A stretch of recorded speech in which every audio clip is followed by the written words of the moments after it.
Hello student, बहुत बहुत स्वागत है आज की इस न्यू वीडियो में। जितने भी बच्चे यूपी बोर्ड क्लास 10th के हैं, आज की इस वीडियो में हम सामाजिक विज्ञान मॉडल पेपर 2022 का सलूशन करने वाले हैं, जो कि आप देख सकते हैं बोर्ड परीक्षा 2022 मॉडल पेपर। आप देख सकते हैं सामाजिक विज्ञान कक्षा 10।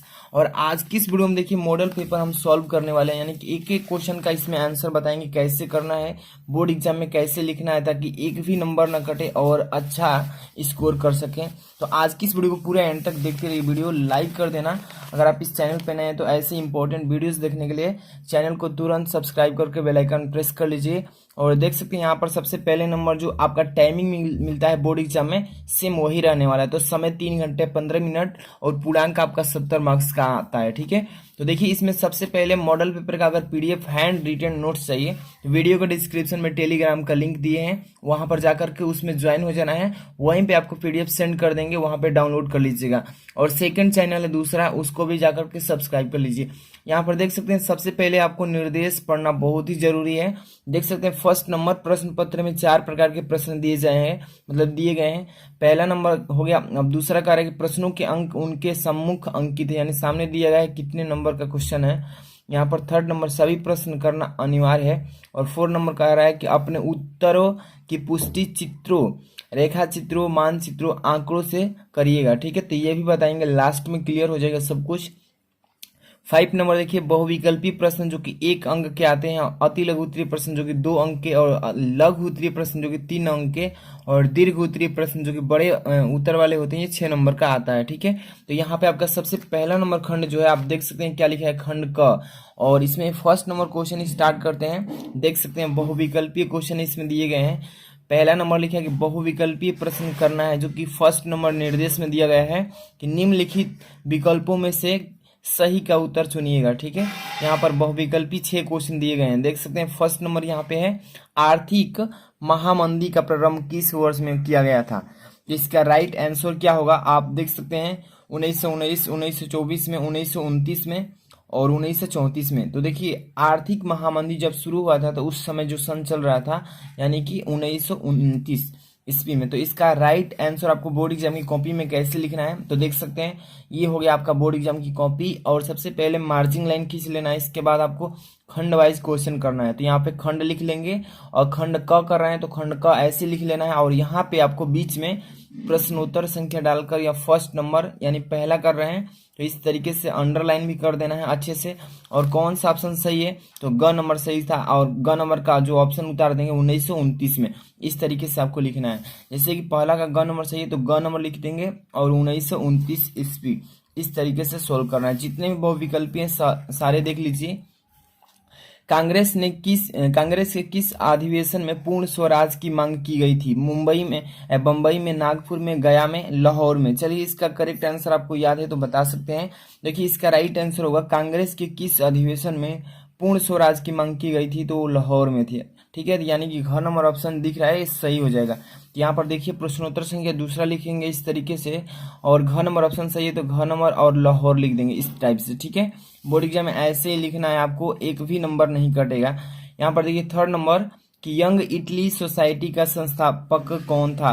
देखिए गैरीबाल्ड, बिस्मार्क। अब इसके बाद यहाँ पर देख सकते हैं काबूर लिखा है, मैजिनी लिखा है। तो कौन सा सही है, इसका राइट आंसर आप बता सकते हैं।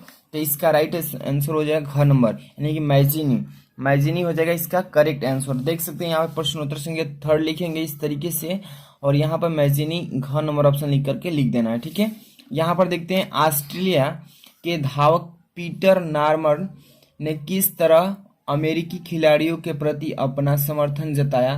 तो यहाँ पर काला झंडा दिखाकर, मानवाधिकार का बिल्ला लगाकर, नंगे पांव पदक लेकर, और सर पर काली पट्टी बांधकर। तो इसका करेक्ट आंसर क्या हो जाएगा, तो यहाँ पर मानव अधिकार का बिल्ला लगाकर, ये हो जाएगा ख नंबर ऑप्शन सही। तो 4 नंबर का ख नंबर ऑप्शन सही है, यानी प्रश्नोत्तर संख्या ऐसे लिख लीजिएगा, 4 का ख लिख लेना है इसे, मानव अधिकार का बिल्ला लगाकर। इसके बाद 5 नंबर क्वेश्चन देख लीजिए, भारत में कुल कितने संघीय राज्य हैं। यहाँ पर 27 है, 28 है, 29 है, 30 है। तो भारत में कुल जो संघीय राज्य है वो टोटल आपके 27 है, यानी क नंबर ऑप्शन हो जाएगा सही। तो देख सकते हैं यहाँ पे प्रश्नोत्तर संख्या 5 का क नंबर ऑप्शन सही है, तो 27 ऐसे लिख देना। ठीक है, अब इधर चलते हैं। अब देख सकते हैं 6 नंबर, निम्नलिखित में से किस देश को धार्मिक और जातीय पहचान के आधार पर विखंडन का सामना करना पड़ा? बेल्जियम का, आयरलैंड का, यूगोस्लाविया का, नीदरलैंड। तो देखिए यूगोस्लाविया जो है ना, इस देश को देखिए निम्नलिखित में से कह रहा है किस देश का धार्मिक और जातीय पहचान के आधार पर विखंडन करना पड़ा था? तो वो है यूगोस्लाविया, मतलब कि गणराज्य सही है। अब यहाँ पे देखिए अति लघु उत्तरीय प्रश्न जो कि आपकी 7 नंबर 8 9 यानी 3 है, जो कि 2-2 नंबर वाले हैं। देख सकते हैं कि यूनाइटेड किंगडम का गठन कब हुआ था? तो इस टाइप से क्वेश्चन पेपर में आएगा। तो यहाँ पे देखिए इसका कैसे लिखना है उत्तर, प्रश्नोत्तर संख्या 7 कर रहे हैं। तो यहाँ पे इसका राइट आंसर कैसे देना है कि United kingdom of great Britain का गठन 1707 ईस्वी में किया गया था। तो इस तरीके से आपको लिखना है। बस बोर्ड एग्जाम में आपको ब्लैक एंड ब्लू पेन का ही यूज करना है, न कि रेड एंड ग्रीन, किसी भी अदरवाइज पेन को यूज नहीं करना है, बस ब्लू एंड ब्लैक पेन का यूज करना है। इसके बाद देखिए यहाँ पर 8 नंबर यहाँ पर लिखा है बामसेफ क्या है, यह किस तरह का अभियान चलाता है? तो देख सकते हैं इसका राइट आंसर कैसे आपको देना है। तो यहाँ पर लेकर चलते हैं, प्रश्नोत्तर संख्या आपको डाल लेना अच्छे से इस टाइप से जिस तरह से डाला गया, ठीक है। प्रश्नोत्तर संख्या 8 और इसका राइट आंसर कैसे लिखेंगे कि यह सरकारी कर्मचारियों का गठन है, ठीक है। यह सरकारी कर्मचारियों का गठन है जो जातिगत भेदभाव के खिलाफ अभियान चलाता है, ठीक है। और यह संगठन जातिगत भेदभाव के शिकार अपने सदस्यों की समस्याओं को देखता है। इस तरीके से इसका आंसर देना है। नेक्स्ट क्वेश्चन देखते हैं यहाँ पे क्या लिखा है। यहाँ पर 9 नंबर गृह युद्ध से क्या तात्पर्य है, मतलब गृह युद्ध से तात्पर्य कहता है तो इसका मतलब कि उसका डेफिनेशन बताना है, उसका परिभाषित करना है। तो यहाँ पर देखिए प्रश्नोत्तर संख्या 9 लिख लेंगे इस टाइप से।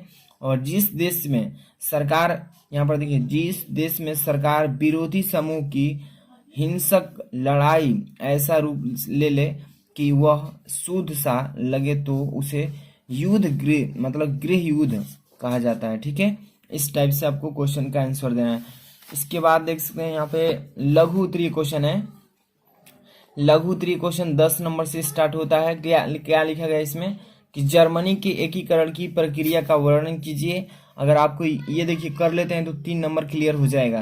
तो जर्मनी के एकीकरण की प्रक्रिया लिखा है ना, अगर ये आपको याद नहीं है तो अथवा वाला भी क्वेश्चन कर सकते हैं। जैसे कि प्रथम विश्व युद्ध ने ब्रिटेन की अर्थव्यवस्था पर क्या प्रभाव डाला, स्पष्ट करना है, कोई एक को करना है। तो चलिए मैं जर्मनी के एकीकरण की प्रक्रिया को वर्णन करके बताता हूँ। प्रश्न संख्या 10, तो यहाँ पे प्रश्नोत्तर संख्या डाल लेना अच्छे से 10 नंबर। और इसका राइट आंसर कैसे लिखना है कि मध्यवर्गीय जर्मन लोगों में राष्ट्रवादी भावनाएं अत्यंत प्रबल थी। प्रबल का मतलब होता है कठोर, ठीक है।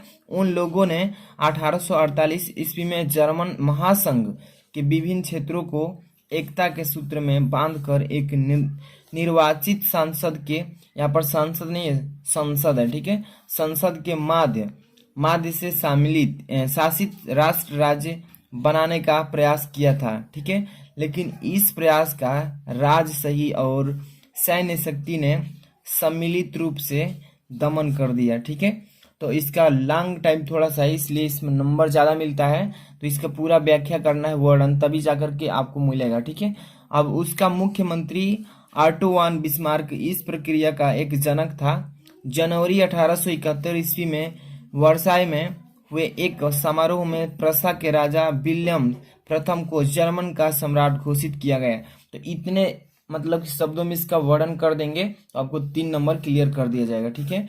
तो देख सकते हैं अब इसके बाद नेक्स्ट क्वेश्चन आप देख सकते हैं यहाँ पर 11 नंबर क्या बोला है इसमें कि देश में स्थानीय सरकारों के महत्व का वर्णन करना है इसमें। तो देखिए देश में जितने भी स्थानीय सरकार है उनके महत्व को वर्णन कर देना है। 3 नंबर इस पर क्लियर हो जाएगा। अगर ये नहीं कर पाते हैं तो यहाँ पर लोकतंत्र से क्वेश्चन किए जाएंगे। जैसे कि लोकतंत्र की स्थापना के लिए नेपाल में चलाए गए द्वितीय आंदोलन की चर्चा कर देना है, ठीक है। कोई एक क्वेश्चन को करना है तो जो भी आपको आता है वो कर सकते हैं। जैसे कि यहाँ पे मैं बता देता हूँ 11 नंबर क्वेश्चन का आंसर, ठीक है। तो देख सकते हैं यहाँ पे क्वेश्चन नंबर 11 प्रश्नोत्तर संख्या डाल लेना है ऐसे और 11 नंबर कर रहे हैं, ठीक है। तो यहाँ पर देख सकते हैं सबसे पहले नंबर की केंद्र मतलब होता है सेंटर व राज्य स्टेट। केंद्र व राज्य सरकारों से शक्तियों का स्थानांतरण, मतलब स्थानांतरण का मतलब होता है चेंजिंग, एक स्थान से दूसरे स्थान पर बदलाव। जब भारतीय सरकारों को दिया जाता है तो सत्ता का विकेंद्रीकरण कहते हैं। ठीक है, एक स्थान से दूसरे स्थान तक सत्ता को क्या किया जाता है, विकेंद्रीकरण किया जाता है। ठीक है, केंद्र और राज्यों के बाद तीसरे स्तर को स्थानीय शासन कहा जाता है। केंद्र और राज्य, जो केंद्र और राज्य दोनों मिल जाता है स्तर को क्या बोला जाता है, स्थानीय शासन कहा जाता है।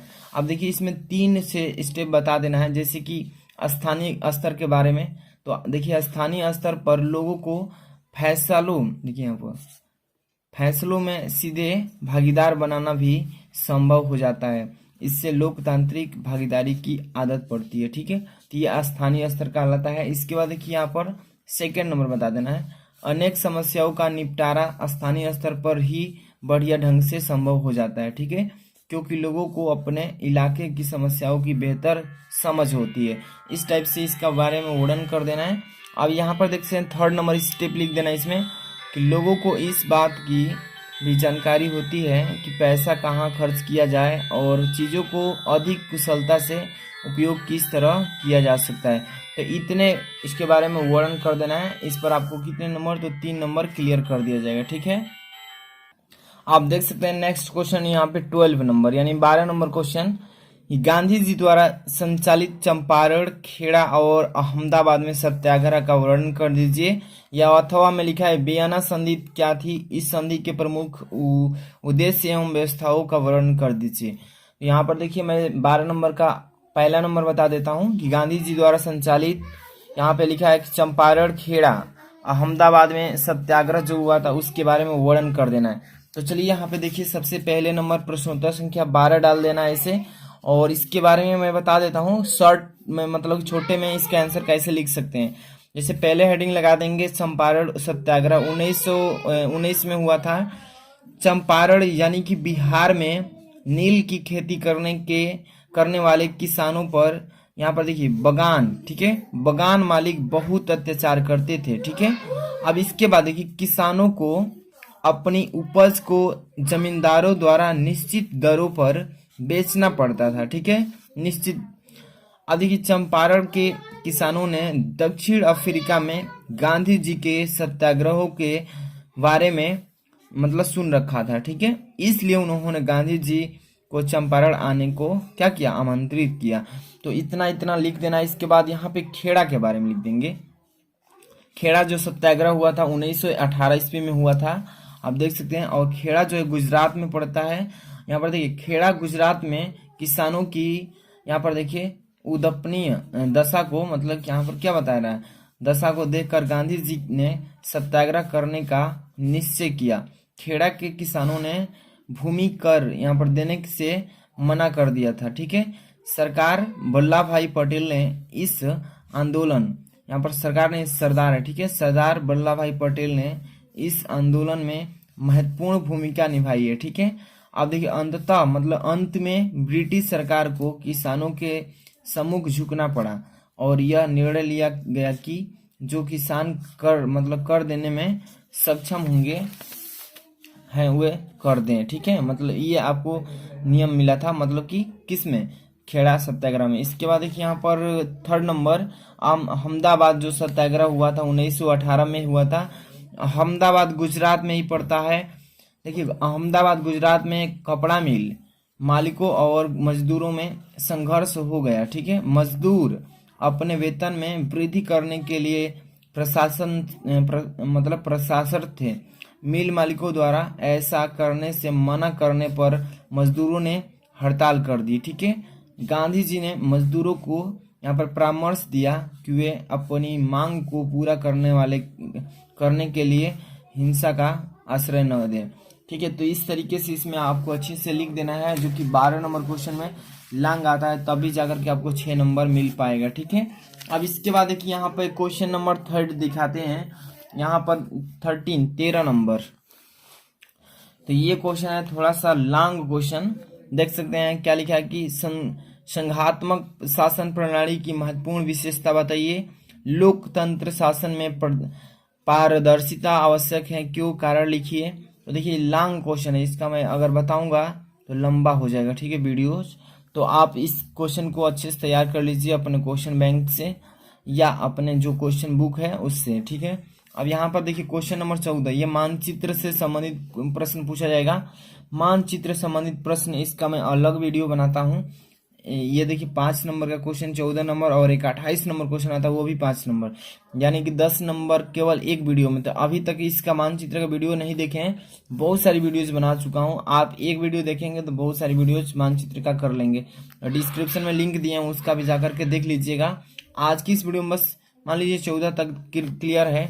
अब इसके बाद नेक्स्ट जो यहाँ पे खंड है ख, यहाँ से स्टार्ट करेंगे और नेक्स्ट डे इस वीडियो को जल्दी से जल्दी लाएंगे। कमेंट करके बताइएगा।